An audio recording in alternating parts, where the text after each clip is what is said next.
हो गई, दोनों एक दूसरे के विरुद्ध हो गए। दर्शोनी कीर्तन मंडल उसी कथा को आपके समक्ष प्रस्तुत कर रहा है। हुआ ये कि एक बार सुकंत नाम के राजा पड़ोस में हुए यज्ञ में, जैसे आज एक तरह का ये यज्ञ ही है, वहां पर ऋषि पधारे हुए थे।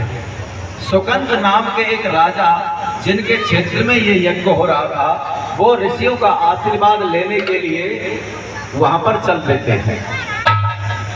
रास्ते में नारद जी मिलते हैं और नारद जी सुकंत से क्या कहते हैं, दर्शोनी कीर्तन मंडल प्रस्तुत करता है कि किस तरह से नारद ने सुकंत की दिशा और दशा दोनों को बदल दिया। तो सुनिएगा। और एक धुन बहुत चल रही है, तू बन जा बलम सपेरो और बीन बजा रस में,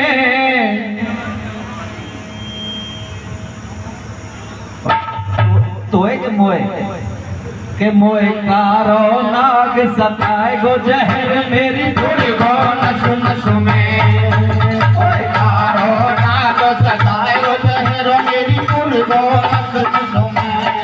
तू बन जा बलम सपेरो और बन जा बलम सपेरो और बीन बजा रस में, कारो नाग सताए जहर मेरी धुन गो नस नस में, कारो नाग सताए जहर मेरी धुन गो नस नस में। और पीटीआई जी, नारद जी क्या कह रहे हैं? नारद जी कहते हैं सुकंत ऋषि से कि तुम जाओ ऋषि सभा में। हे सुकंत, तुम ऋषियों की सभा के लिए जरूर जा रहे हो, लेकिन जाओ, मेरी एक बात जरूर याद रखना। अब नारद कोई हल्की पतली बात तो कहना है, कोई ना कोई गुड़ की बात ही कहते हैं। क्या कहते हैं कि तुम जाओ ऋषि सभा में, सम्मान रखो वश में। अपना सम्मान अपने हाथ में रखना, क्योंकि वहां पर ऋषियों की सभा है, लेकिन उस ऋषियों में एक ऋषि राजा है। और राजा अगर राजा के प्रणाम करता है, चरण छूता है, उसकी आधीनता स्वीकार मत कर लेना, क्योंकि राजा के राजा चरण नहीं छूते। प्रणाम तो ठीक है, लेकिन चरण बंधन नहीं करना चाहिए, नहीं तो उसकी आधीनता हो जाएगी। नारद जी ने और राजा सुकंत को इस तरह से बहका दिया। कह रहे हैं क्या कि तुम जाओ ऋषि सभा में, सम्मान रखो वश में। तो ऋषि नहीं है धूम राजा को नस नस में, तो ऋषि नहीं है धूम राजा को नस नस में।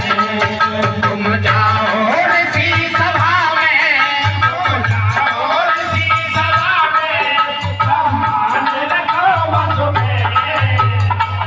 तो ऋषि नहीं है धूम राजा को नस नस में, तो ऋषि नहीं है धूम राजा को नस नस में।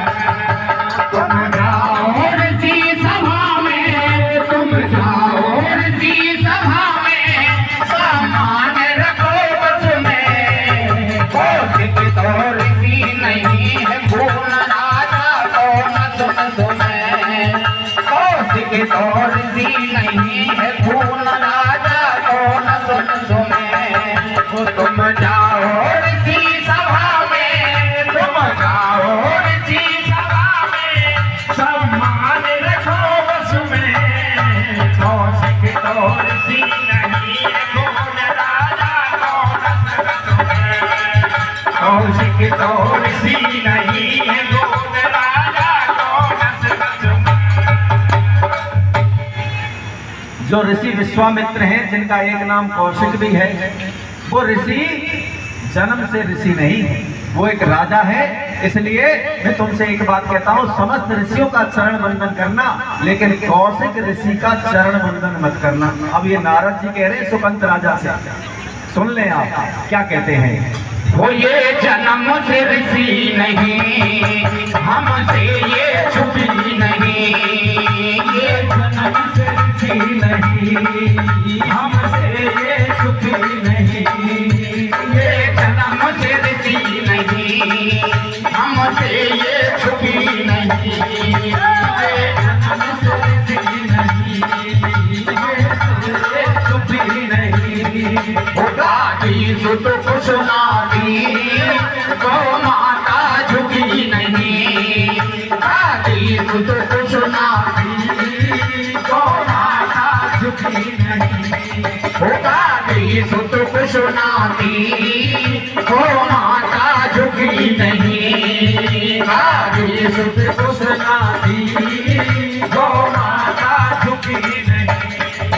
जो झुके घूम के आगे, जो झुके घूम के आगे, तो फर्क पड़े यश में, कौशिक दौर की नहीं है खून राजा को नस नस में, कौशिक दौर की नहीं है खून राजा को नस नस में। तुम जाओ ऋषि सभा में, तुम जाओ ऋषि सभा में, सम्मान रखो बस में, कौशिक दौर की नहीं है खून राजा को नस नस में, कौशिक दौर की नहीं है खून राजा को नस नस में।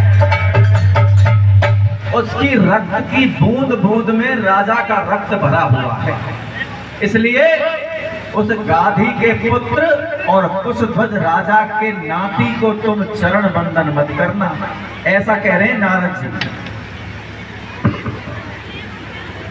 बदन सिंह जी, आदरणीय श्री बदन सिंह जी पीरी निवासी 101 रुपए का आशीर्वाद देते हैं, बहुत बहुत धन्यवाद, आशीर्वाद की कामना करते हैं। तो कि तुमको वहां पर क्या करना है, चरण नहीं छूना है। ये वही राजा हैं कि एक बार नंदनी धेनु को चुराने के लिए गए थे, तो गौ माता ने इनको मार मार करके इनकी सेना सहित भगा दिया था। ये भगोड़े वो राजा हैं क्या। और जो आज इस मंच पर जो ऋषियों का मंच था, कह रहे नारद, उस ऋषियों के मंच पर प्रधान के रूप में बैठे हुए आप उन ऋषियों को सबको प्रणाम करना, लेकिन विश्वामित्र जो ऋषि बैठे हुए हैं उनको प्रणाम मत करना, ये भागे हुए हैं। और यहाँ पर आकर के इन्होंने दस्तक दी हुई है। तो आगे क्या प्रक्रिया होती है, आगे कैसे बढ़ती है। हो गिरे पर सुगंध आए, बहु गिरे संत आए, आए बहु तेरे संत आए, तेरे पर सुगंध आए, बहु तेरे संत आए, तेरे पर सुगंध आए, बहु तेरे संत आए। पहले विवेक मरुदा जब मनुज अंत आए, पहले विवेक मरुदा जब मनुज अंत आए, पहले विवेक मरुदा जब मनुज अंत आए, पहले विवेक मरुदा जब मनुज अंत आए। ऊपर जोड़े नहीं ऋषि को, कर जोड़े नहीं ऋषि को, फिर बिघन पड़े रस में, कौशिक दौर की नहीं है खून राजा को नस नस में, कौशिक दौर की नहीं है खून राजा को नस नस में। तुम जाओ ऋषि सभा में, तुम जाओ ऋषि सभा में, सावधान रखो बस में, कौशिक दौर की नहीं है खून राजा को नस नस में, कौशिक दौर की नहीं है खून राजा को नस नस में। ये 101 रुपए का आशीर्वाद राजू जांगड़ जी विश्वकर्मा इंजीनियरिंग वर्क्स हमको देते हैं, बहुत बहुत धन्यवाद, आशीर्वाद की कामना करते हैं। और ये 100 रुपए हमारे सेक्रेटरी साहब प्रताप जी यहीं के पीढ़ी के निवासी हमें देते हैं, बहुत बहुत धन्यवाद, आशीर्वाद की कामना करते हैं। तो ऐसा ही हुआ पीटीआई कि सुकंत जब उस पर्वत पर पहुंचे तो सबको प्रणाम किया, सबके चरण छुए, लेकिन उन्होंने उस विश्वामित्र उस कौशिक ऋषि को कोई प्रणाम नहीं किया। अब पंचन में एक रह जाए बिना राम राम करे तो बाकी तो पैर बंध जाए। हुआ यही, विश्वामित्र इस बात को भांप गए कि सुकंत राजा आया हुआ है लेकिन मुझे प्रणाम नहीं किया। और भरी सभा में इस तरह से अपमान जैसे ही हुआ कौशिक ऋषि का, कौशिक ऋषि सीधे श्री रामचंद्र जी के दरबार पर पहुंच जाते हैं। श्री रामचंद्र जी बैठे हुए, कौशिक ऋषि कहते हैं कि हे राम, ये क्या गजब हो गया है।